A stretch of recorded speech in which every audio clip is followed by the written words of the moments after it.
वेद news 24 वेद जनमनाचा।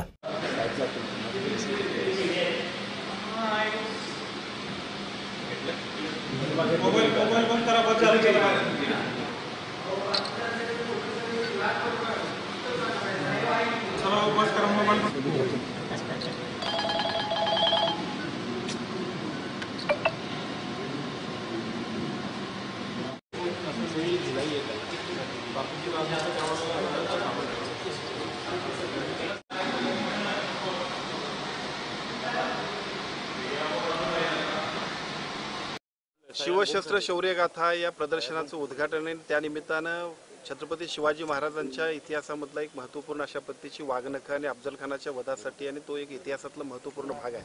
ती वाघनखं आज कोल्हापुरात येत आहेत। राजर्षी शाहू महाराजांच्या जन्मभूमीमध्ये आणि कर्मभूमीमध्ये या प्रदर्शनाचं उद्घाटन झालेलं आहे। याचा पुढच्या 8 महिन्यांमध्ये इथल्या सर्व नागरिकांना, तरुणांना, नवीन पिढीला खूप चांगल्या पद्धतीनं त्याचा प्रदर्शनाचा लाभ घेता येणार आहे। त्या आजच्या उद्घाटनाच्या निमित्ताने मी पहिल्यांदा शुभेच्छा देतो, अभिनंदन करतो आणि या 8 महिन्यांमध्ये या संपूर्ण छत्रपती शिवाजी महाराजांचा इतिहास सुद्धा जगासमोर आणण्यामध्ये एक महत्त्वपूर्ण कामगिरी करण्यामध्ये महाराष्ट्र शासनाने घेतलेल्या पुढाकाराबद्दल सुद्धा या खात्याचे मंत्री सन्माननीय आशिष शेलार साहेबांचे मी मनापासून अभिनंदन करतो। न्यूज 24 या चॅनलला लाईक, सबस्क्राईब आणि शेअर करायला विसरू नका।